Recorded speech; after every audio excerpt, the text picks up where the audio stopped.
What would you do if the very people you called for help became the source of your deepest fear? Picture this: a mother in her own home, seeking safety, reaching out for protection. She dials 911, expecting a shield, not a weapon aimed at her. This is the story of Sonya Massey, a woman whose plea for help ended in a tragedy that left a community shattered and a nation demanding answers. In the quiet neighborhood of Springfield, Illinois, Sonya Massey was known as a devoted mother and a kind-hearted neighbor. On a warm July evening, she made a decision that any of us might make. She called the police for assistance, believing it was the safest course of action. But what unfolded next would shock everyone who heard the story. As officers arrived, tension filled the air, and within moments, the situation took a deadly turn. The question isn't just how this happened, it's why. How did a call for protection end with Sonya lying lifeless on the floor of her own kitchen? How did trust in those sworn to serve and protect turn into fear? This is not just a story about one woman. It's a story about accountability, justice, and the unspoken questions that arise when those in power fail to protect the very people they are sworn to serve. Tonight, we recount the events that led to a mother's tragic end and examine the ripple effects of a single decision that changed lives forever. If you care about justice, if you believe every story deserves to be heard, stay with us as we uncover the chilling truth behind the death of Sonya Massey. And before we continue, we ask you to subscribe, share, and help us bring light to stories that demand attention. This is a story you won't forget. Springfield, Illinois, a small town where neighbors exchange smiles and families gather on front porches. It's the kind of place where everyone knows your name and a quiet night means all is well. But on the evening of July 6, 2024, tranquility was replaced with sirens, flashing lights, and unanswered questions. In a modest house on the edge of town lives Sonya Massey, a 36-year-old mother of two. Known for her warmth and generosity, she was the kind of woman who would stop whatever she was doing to help a neighbor in need. Her children adored her, and her friends admired her strength. That night, as her children played in the other room, Sonya did something she had done many times before. She dialed 911. Sonya was concerned about a noise outside, a sound she couldn't quite place. It was the kind of unease that makes you double-check the locks and turn on every light in the house.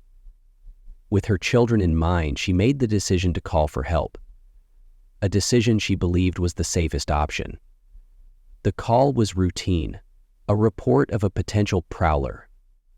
Within minutes, officers were dispatched to the Massey residence. Among them was Deputy Sean Grayson, a 10-year veteran of the Sangamon County Sheriff's Department. Grayson had a reputation. To some, he was just a cop doing his job. To others, he was a man with a short fuse and a badge. As officers approached the house, Sonya greeted them at the door. She was visibly nervous but relieved. She explained the situation.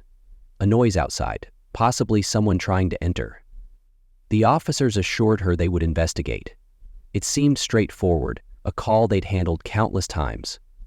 But what happened next would be anything but ordinary. Sonya led the officers into her home, pointing out the areas she had checked. The children's laughter could be heard faintly from another room, a reminder of what was at stake. As the officers conducted their search, Sonya returned to the kitchen, her hands trembling as she tried to continue preparing dinner. It was in that kitchen, under the harsh glare of overhead lights, that the situation began to shift. The officers moved through the house methodically, checking each room and ensuring the doors and windows were secure. Their radios crackled with static as they communicated updates, but as they returned to the kitchen, something changed. Sonya, holding a pot in her hands, turned toward the officers. Her face, etched with both relief and apprehension, was met with a sudden shift in their demeanor. Officer Grayson, who had been silent for much of the search, stepped forward. His voice was sharp, his presence imposing. Sonya's hands trembled as she placed the pot on the counter, trying to explain herself. The situation had been tense from the start, but now the air was thick with uncertainty. Grayson's voice grew louder, his questions more pointed. Sonya tried to stay calm, but the anxiety in her voice was undeniable. In the background, her children peeked around the corner, their wide eyes taking in the scene. What they saw was their mother trying to defuse a situation that seemed to escalate with every passing second. Officer Grayson's history began to surface, a record of complaints, allegations of excessive force, and moments of unchecked aggression. While some of his peers dismissed these as exaggerated, others saw them as warning signs. That night, those signs became impossible to ignore. As tension grew, the neighbors gathered outside. The flashing lights and raised voices had drawn a small crowd. They whispered among themselves, questioning what could possibly be taking so long inside the Massey home. Inside, the air was electric. Sonya, desperate to protect her children and herself, took a step back. She raised her hands, her voice breaking as she pleaded for calm. But the situation was slipping further and further from her control. The kitchen, once a place of warmth and comfort, had become the epicenter of a confrontation that no one could have predicted. And as the events unfolded, one thing became clear. This would not end the way it began. It happened in an instant. Sonya Massey, standing in her own kitchen, reached for a pot on the stove. The steam rising from the boiling water blurred her vision as she tried to steady her trembling hands. She wasn't thinking about the officers behind her. She was thinking about her children, who she had told to stay in the other room. Officer Grayson's voice cut through the room like a blade, sharp and commanding. "Drop it," he shouted, his hand moving to his weapon. Sonya froze, realizing the weight of the situation but unable to process how a simple act, something as mundane as picking up a pot, had brought them to this moment. Grayson's hand gripped his firearm as the room seemed to shrink around them. Sonya turned to face him, the pot still in her hands, her face a mixture of confusion and fear. Her lips moved, pleading, explaining, but the words were drowned out by the rapid escalation of the scene. The officers were trained to respond to threats, but was this a threat? Sonya wasn't charging, wasn't yelling. She was standing in her kitchen, a mother trying to protect her family. But in that moment, Grayson didn't see a mother.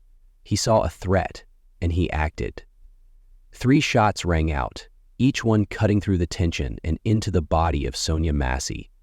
The pot fell to the floor, the boiling water spilling and hissing against the tiles. Sonya collapsed, her life slipping away as the echoes of the gunfire faded. The room fell silent except for the cries of her children, who had rushed in to find their mother on the ground. The officers stood frozen, the reality of what had just happened sinking in too late. A life had been taken in a matter of seconds, a decision that would haunt everyone who witnessed it. The release of the body cam footage changed everything.